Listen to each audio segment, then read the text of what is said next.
Hello, my name is Sarah Schroeder and I'm the Senior EPR Data Quality Training Facilitator for Education at Bradford Teaching Hospitals. In this video, I will be demonstrating how to complete an elective admission, how to admit acutely with a pre-admission, as well as how to admit acutely without a pre-admission.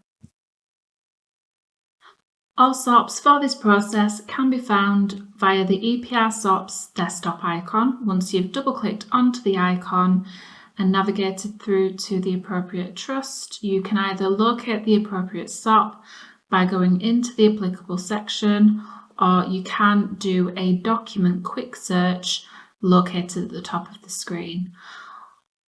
All titles for the SOPs covered within this video will be provided in the description box below, as well as timestamps if you wish to skip to this section.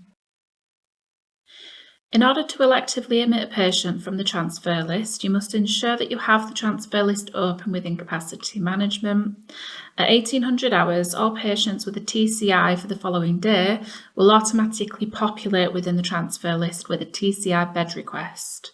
From here, you can locate the patient that needs to be admitted, select the drop-down to the left of the patient's name, and select Inpatient Elective Admission. In the next window, it will provide a message confirming this conversation will admit the patient and do you wish to continue.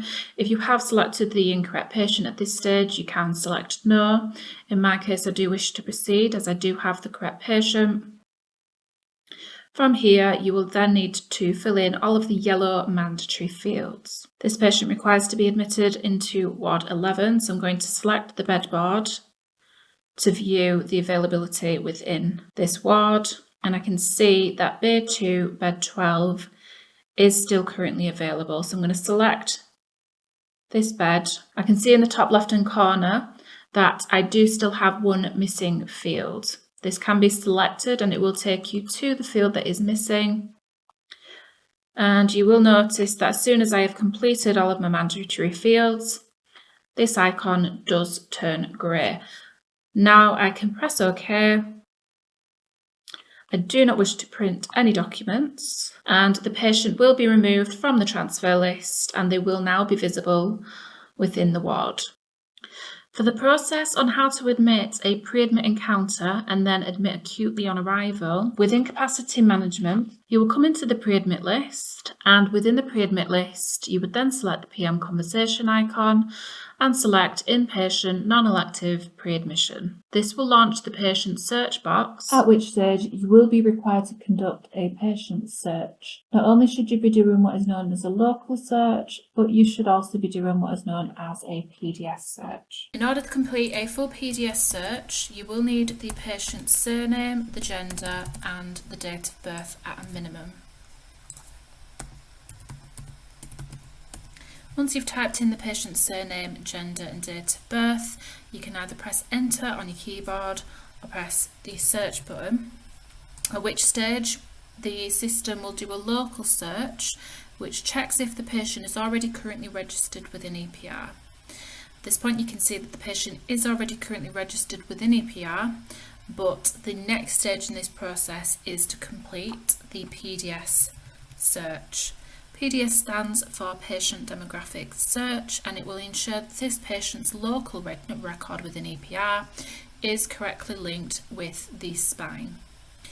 This will ensure that if the patient does update their GP details, so for example if the patient has moved their home address or changed their telephone number, changed GP, all they will need to do is update it with their GP practice or their new GP practice. This will be uploaded onto the spine, and as soon as we complete the PDS search and link this patient's local record with the spine, it will pull through any updates that has been received for this patient. As soon as I click the PDS search, the first step is to complete the organisation window. You should not be filling in the client name at the top, and you should only be entering the facility name. For example, Bradford Royal Infirmary, Westwood Park, St Williams Hospital. For training purposes, I'm going to select for Bradford Royal Infirmary and ensure it is the lowercase Bradford Royal Infirmary and not the uppercase. At this stage, the system is asking for what facility we need to enter, not the trust as a whole. So you should never be selecting the uppercase at this stage. So I'm going to ensure it's the Bradford Royal Infirmary I've highlighted and press OK. Comes up with an audit box, so you can acknowledge the warning, just letting you know that this is going to be audited for security reasons, and accept. Now at this stage it has pulled up a list of PDS results. Now if, for example, I had searched for a common name such as Robinson, it might come up with a long list of results at this point.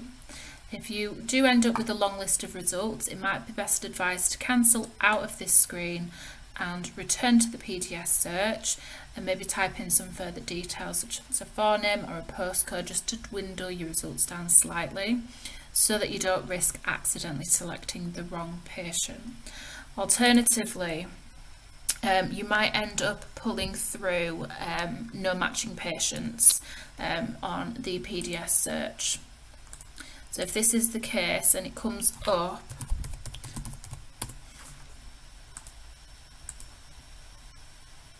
with this PDS did not return any results, this does not necessarily mean that the patient is an overseas patient, for example, and they're not on the spine. It could just be that you've typed in their details incorrectly.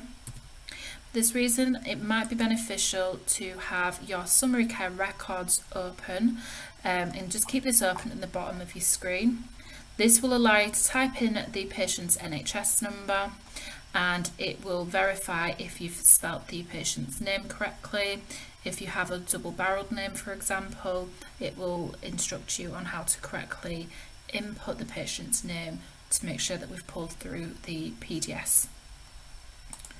So I'm just going to return to this process, but this time I am going to complete the full PDS.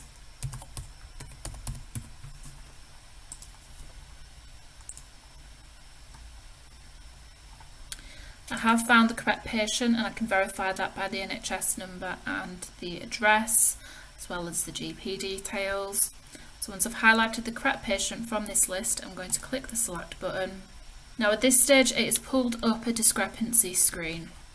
On the left hand side of the screen we have a local person, and on the right hand side we have a PDS person. At this stage you should be verifying which side is most up to date. So the local person is what the EPR system currently holds on this patient, whereas on the right hand side it is showing what the spine currently holds on this patient, i.e. what the GP has on this patient. Now each of these fields will have a date from when they're effective from. So this is how you can verify which side is most up to date. So I can see that the right hand side is most up to date. So this is the side that I am actually going to accept.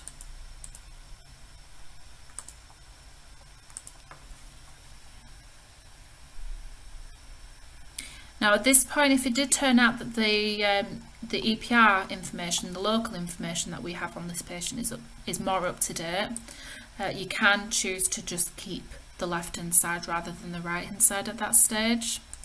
But whichever side is most up to date, once you've selected it, you can press update. Complete the yellow mandatory fields in line with locally agreed processes and ensure that you select the ward that you wish to pre-admit to. Once all of the yellow mandatory fields have been completed, you can then proceed to press OK, and the patient will appear on the pre-admit list tab within capacity management. In terms of some of the fields that I have not populated yet, we have the military status. We do have a separate video on the military status.